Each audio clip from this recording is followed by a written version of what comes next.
All right, the energy vid. Let's talk about it. Yo, what's going on, my fellow weebs? Chrono here, and welcome back to the channel. So we are back with Crystal of Atlan, and it's time to talk about energy, both your character energy as well as your account energy.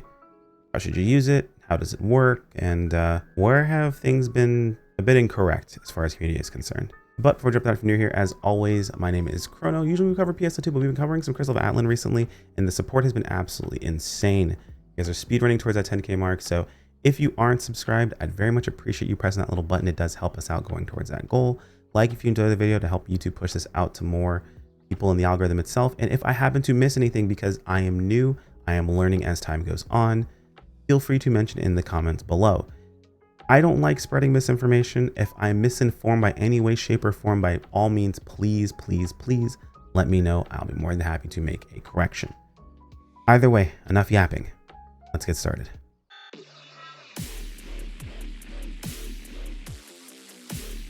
Guys, my editor is going to kill me. I think I have re-recorded this video 3 times and he's already edited it once.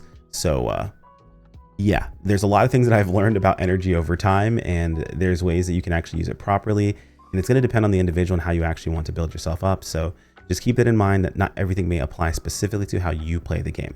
So to talk about how you use energy and all that stuff, you need to know how energy actually works. So in case you're someone who doesn't like listening to me yap all day long, just click here. This literally tells you exactly how energy works one for one, how it builds up, how you can get stuff. It even tells you about the whole reward situation, so on and so forth. So yeah, you don't need to, I don't have to tell you about this if you don't want me to tell you about this. It's there. You're all set to go. So cool. Awesome. Now I'm going to talk with you about it. Before you hit level 60, you will have 120 or 140 energy, depending upon if you have the Phantasm Pass. You have the Phantasm Pass, which you can purchase from here. You get 140 daily cap. If you don't, your daily cap is 120. Not a big deal either way. There's batteries that you can use to supplement that. Don't worry too much about it. Just know that if you have the Phantasm Pass, you will have an extra 20 energy that someone that doesn't have the Phantasm Pass won't. Before level 50, if you don't use all of your energy, 50% of it will move over to the reserve energy. After level 60, you will have 100% of it move over to the reserve energy. So kind of cool. Once you hit 60, it's 1 for 1. Usually I'm used to games with 50%, but it's a 1-to-1 situation here in this case. Once you level 60 and you complete Valley of the Void, it tells you, cool, the quest, you unlock account energy. Actually, I think it unlocks almost instantly. I'm not sure. Maybe I had already done Valley of the Void by the time I hit 60. I think you've already done it by the time you hit 60 in most cases, but either way, you unlock account energy. Now, account energy works a little bit differently than regular energy. When you use your regular energy, it also uses account energy equally. When you use a battery to build up your regular energy, it also builds up your account energy equally. So keep that in mind.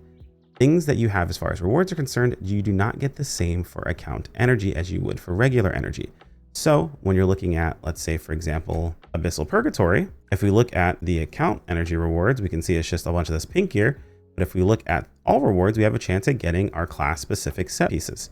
So we want to use our daily energy usually first. That's kind of the most important thing to use it on. So what do we burn our daily energy on? If you're on your main character, the first thing you do is nuke all of your daily energy into Abyssal Purgatory. Nowhere else. This is where the first thing we've been getting wrong based on information provided previously. Before we were doing our Void Realms first, right? We wanted to make sure we got our rewards from Void Realms. You can get your rewards with your account energy. You don't have to worry about getting it with your daily energy. So you actually want to use every bit of energy under no circumstance anywhere else but this place here, because using your actual daily energy, your character energy, will increase this little bar here, this little circle. When it fills up, the next run will guarantee give you a piece of gold gear. Now, it's not necessarily for your class, but you will get a piece of this gear. All energy here on your main character, no matter what. Any extra over account energy you can use for things like your Void Realm. You want to make sure you're running at least 3 times a week the nest runs. Your nest run gives you a chance at getting the Blade Matron's insignia. These insignias sell for quite a bit, or maybe you want to use it. Either way, they're very useful. Go ahead, run this at least once daily, 3 times a week. You also, if you're on your main, get these origin engravings, which these are used to upgrade your gear, your epic trinkets and your epic rings, and all that stuff. You use this to upgrade that gear. So you want to make sure that you actually are running this, so you can go ahead and get these upgrades. Valley is something that I actually would recommend you run on your main until all of the void pieces that you have currently are upgraded. Once you have them all upgraded, I don't recommend running this on your main outside of getting the chance for the Void Sovereign insignia. You can possibly get the Void Sovereign insignia, but it might be better for you to actually toss this over to an alt, and we'll talk about why more specifically in the alt video, which is going to be coming out after this, but we'll touch on it very, very lightly as to how you can kind of balance out where you run the Valley and so on and so forth. The daily reward progress, once you have all of your void gear upgraded that you're going to be upgrading, I've gotten quite a few pieces of gear for my main class, but as you can see, I don't have a necklace, I don't have gloves, I technically have a chest piece from a different set. I will be upgrading those pieces individually until I actually get the set I actually want to use. Once I get the set I want to use, then of course I'll slot those pieces in. But you're like, oh, well, you already have an epic chest piece, why would you upgrade your void chest piece? Well, the set bonus is still pretty powerful. If I can maintain the 4-piece set bonus while I'm waiting to get my actual proper pieces, well, then I'm going to maintain the 4-piece set bonus. Yes, it is going to be more nullification than using, you know, one of the epic pieces that drops, but if I don't need the nullification to be able to get in the piece of content, then I much rather go ahead and have the set bonus that's going to provide me more damage overall. So basically, these are a stopgap till you're upgrading. You want to make sure that you're getting the stuff that you need to upgrade that stopgap. That's why these are important. However, once you no longer need to worry about upgrading that gear, or if you're like, I'm not going to upgrade for whatever reason, if you're not upgrading your void gear, right? You're like, I don't really care. I'll use whatever they give me as far as drops, and then I don't really care about the damage otherwise. I'm not going to worry about it. Well, then you really have no reason to run this outside of the chance at getting your Void Sovereign insignia. And you can get that with account energy. So you can still spam this if you really want to. You have a chance at getting the Void Sovereign insignia. It's not on a daily lockout or anything like that. It's not daily rewards or account weekly rewards or anything along those lines. Only Nest is. Nest has daily lockout rewards, and it also has weekly rewards only 3 times. If you were to run this again, you would just get gold and experience, and that's it. You wouldn't be getting all the rest of the stuff here from the rewards because, again, their rewards are locked out. Valley is not, so you are welcome to farm it. You get a chance at getting maybe the Void Ring Keeper insignia. Maybe you'll get the Void Sovereign insignia, whatever it happens to be, or maybe you want to use those Ultra engravings. That's really kind of up to you. And as far as how you go about that process, me personally, I'm going to run this on my main until I'm done upgrading my Void gear.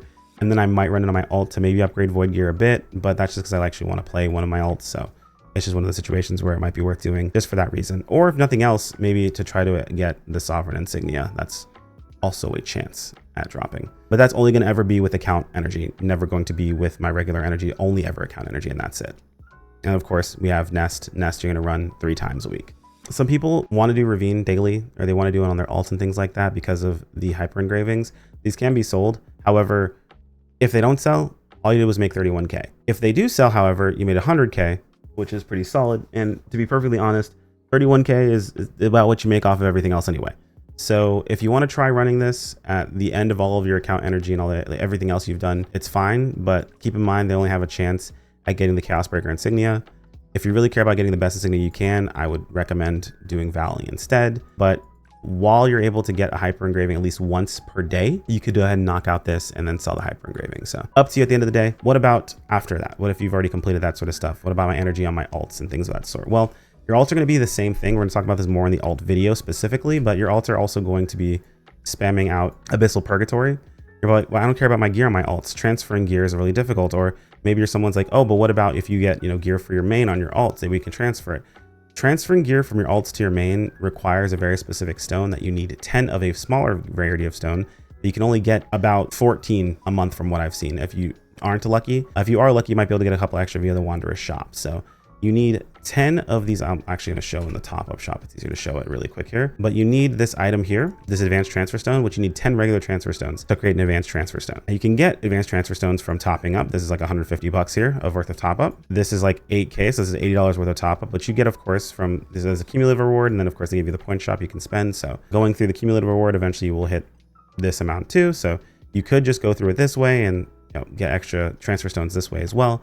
But it's a situation where it's going to cost you money. So if you're fully free to play, you're not going to see this. If you're fully free to play, your best bets are going to be getting it from the merchant shop, getting your merchant shop stuff done daily, and getting your points from there, from the likes, and then of course purchasing the 10 that you can purchase every month. You can also get it from the adventure team shop, has 2 of them here. The fleet, once you get far enough upgraded, has 2 more here. So that's 14 total that you're going to be able to get a hold of. Getting your fleet leveled up as quickly as possible, actually pretty important. Getting your adventure team leveled up pretty quickly, also pretty important. So these are things that you're able to get a hold of as far as that process goes. So it's not as simple as just run it on your alts and transfer your gear over. You're not really gonna be able to do that pretty consistently. Maybe you're gonna gear up your alts, have them run hex chest and things like that maybe too. Maybe you're someone who likes to play alts, so you do care about your alts gear In that case, do the same thing you do on your main and just funnel your stuff over to your main from your alt. Spam your Abyssal Purgatory until you run out of your regular daily energy. I would also recommend, if you were to get any pieces, so this is specifically just for your alts, right? Once your alts hit 3k nullification, you're mostly okay, unless you plan to run something like Hex Chest on your alts, which I don't believe there's any reason to run Hex Chest on your alts. The rewards are separated, yes, but I don't think there's any reason to. If you look at this here, like, you have the chance of getting the modules here. This is actually pretty solid, but as you can see, the jet black, these jet black items are untradeable and unshareable, as well as these fragments also untradeable and also unshareable. So, and then of course you have your epic circuits, you have a chance at, but these are untradeable and sellable. And then of course you have the chance at getting these to drop too. So just keep that in mind. Pretty solid stuff, but that's if you plan on running Hex Chest on alts. If you plan to at all, it's mostly just going to be for the insignia chance, and that's it. And this is probably going to be worth a crap ton. Actually, we could probably take a look here really quick and just see in the trade section. I actually don't remember what it's called, but you can see all the insignias are selling for an absolute ridiculous amount. Like, there's an auction open for some of these here.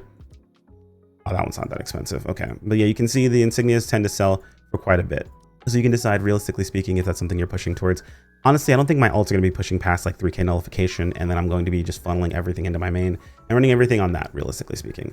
If my alts happen to get more nullification, I can run things on my alts like Hex Chest, and they happen to get their entire set of gear and stuff like that, well then, hey, so be it. Now, if you're on an alt, and let's say, for example, you have smashed through and you've run for Abyssal Purgatory, on your daily energy, you're going to get gear to drop. If it's not for your alt, and it's not for your main, so you don't plan to transfer it, desynth it. Disenchant it, dismantle it. I'm actually going to show you an example here really quick. I'm not going to dismantle this. But if I were to go to dismantle this, it'll tell you, you get epic shards, which you can use those shards towards making your other stuff. Spare parts, which you want spare parts, of course, advanced spare parts. You get Abyss Delirium. Now, the Abyss Delirium can be sold, or you can use it towards upgrading your chances at getting a piece of gear that you actually want. So keep that in mind, that if you happen to get that piece of gear and on an alt character that you do not need, and you don't plan to build up, it's worth just breaking it down and getting these materials you actually can use towards your main to get your gear set up. So you can use that to help feed your main a bit more, or feed your gold tendencies, as maybe you need a bit extra gold. And that's basically when it comes to energy, at least for progressing your main character. Outside of that, you can spam your energy on something like, I mean, you can spam it on Valley, to be perfectly honest, just for the gold. It's super easy to do. You just want to make sure you're using the account energy. If you don't need it for anything else, this is just like if you want to hyper optimize, get the most out of all of your account energy possible. Every single one of these runs is going to give you 30k regardless. So you can just keep spamming Valley if you really want to, for a chance at the Sovereign Insignia, as well as burning all of your gold and a chance at the Call of Fear seal and the Ocean Beast Eye Talisman. Those are actually worth quite a bit on the market. What most people recommend you use your account energy though for is for leveling your alt characters. Now I'm going to talk about leveling alts in the alt video specifically, but leveling your alts is going to help your adventure team, which is going to progress your account, which is going to give you more power. So leveling your alts is very important. You can use it for leveling your alts. Essentially, you're able to continue to push your story forward using account energy as opposed to using regular energy. So that is an option available to you that you can push that forward to if you need to, because you do want to level alts. It's going to be helpful for you and be beneficial. If not, if you're not planning on doing any of that stuff and you are a completionist like I am, you can use it to take care of all these extra quests that you might have. I mean, it's not really worth it. It's more about just getting them out of your quest log, give you a little bit of extra experience here and there, so on and so forth. But it'll allow you to unlock the rest of the elite stories, as well as these here too. So like, if you're someone who just likes doing completionist stuff, this is an option, right? Like, this is where I would start throwing your account energy after all those other options if they're not really something that apply to you. Plus, of course, you have the rewards for completing the stories. You can see here, they're not fantastic. They're not really all that useful. It's mostly, again, just getting them out of your quest log if you're someone who's a completionist like that. And outside of that, that's all you have to run with that stuff. You can just spam whatever, get yourself some more money if you absolutely need to. Keep in mind, anything that requires more than just energy to enter, you don't want to waste those resources going into them consistently. Hopefully this covers everything. Hopefully this helps. It's a situation where I feel like I have missed some things here and there, but we've gone through and I feel like we've covered every aspect of what you'd want to use your energy on, at least while you're playing Crystal of Atlan. If there's any other optimization you guys have thought of that might be more beneficial, feel free to let me know in the comments below. Like if you enjoyed the video, subscribe if you want to keep up with more. As always, thank you for the channel members. You guys are fantastic and I appreciate every single one of you, even the new ones that have popped up recently. You guys are awesome, and I'll see you next time. Take care, my friends. Peace out.